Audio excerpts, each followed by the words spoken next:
You're watching The Roundtable with Tony Brar and Brenden Escott on BTIHockey.com.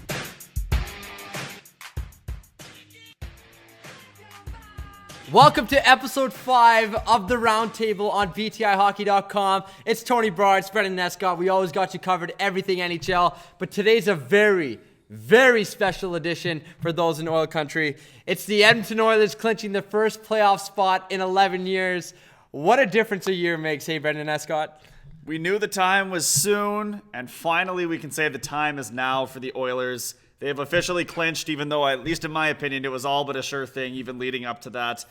But now Oilers fans can solidify. The drought is over. 10, 11 years in the making, whatever it is now. Yeah, and there's nothing like, like you said, we expected the Oilers to make it after the halfway point of the season, but there's nothing like the day where we actually clinch. And what a special day it was at Rogers Place. The fans were going crazy. Standing ovation for the last minute and a half. You saw the reactions on Sportsnet and TSN, and the fans were going ballistic, and that's something that you gotta love to see, especially for long endeavoring fans here in oil country. As a transplanted Oiler fan moving here from BC, I didn't really know what to expect. I didn't know what the atmosphere here was like surrounding the Oilers, especially given the poor track record.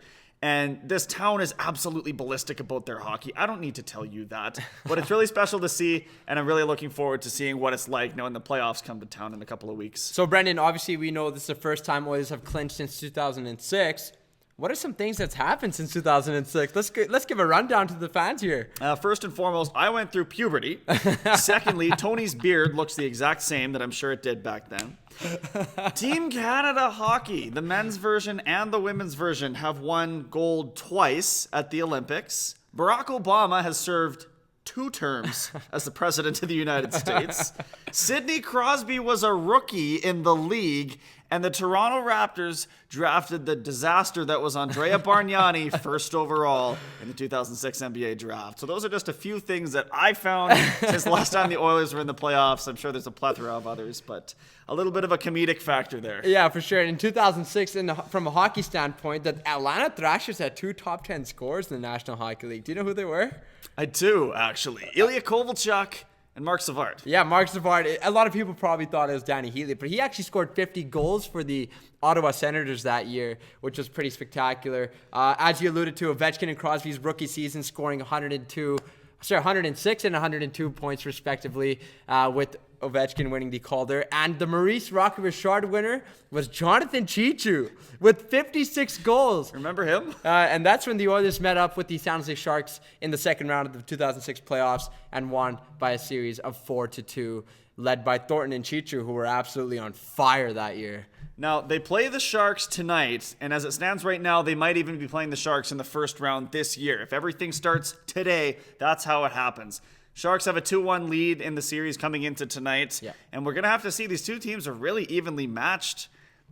Got to watch out for the veteran presence. That is the Sharks, Brent Burns, Joe Thornton. All these guys have been there before time and time again. And, of course, going to the Cup final last year, that's going to be a big pull for them over the young Oilers. But we'll see. Maybe the youth supersedes. Maybe the talent is it's at a level where they're ready to go in the first round. And, hey, like you said, they're evenly matched, but they're kind of two teams trending in different directions right now. The San Jose Sharks are 3-7-0 in their last 10, and the Oilers are 7-2-1 in their last 10, which is amazing. And with this great homestand that the Oilers have just completed and are still in the process of completing, they're now 22-12-4 at home, which is a great thing to see from a young team playing well at home. And they also got a great away record to complement that. So the Edmonton Oilers have really solidified themselves as a real playoff, I don't want to say contender just yet, but a playoff presence should they proceed to the second round in the 2017 Stanley Cup playoffs. So a pretty integral game tonight, and then the next time they take the ice, it'll be against the Anaheim Ducks, who lead the Pacific Division right now. So potential playoff implications on the line in both of these games. After tonight, the Oilers will see the Sharks once more on April 6th. And then we have to look at how the rest of the West is going to shake down to see who the Oilers might be playing.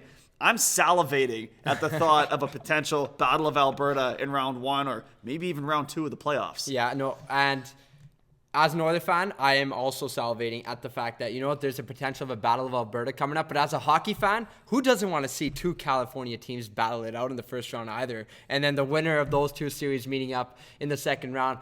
This is why I love the NHL's playoff format. Yeah, maybe it can use a little tinkering here and there. Obviously, with the Columbus and Pittsburgh situation going on with the number 2 and 3 teams in the league going at it, which kind of sucks for both teams. But I love the playoff because of this. It creates rivalries, and it's just awesome to see. I'm very excited for the playoffs coming up. So only a handful of points separating all teams in the Pacific Division at least.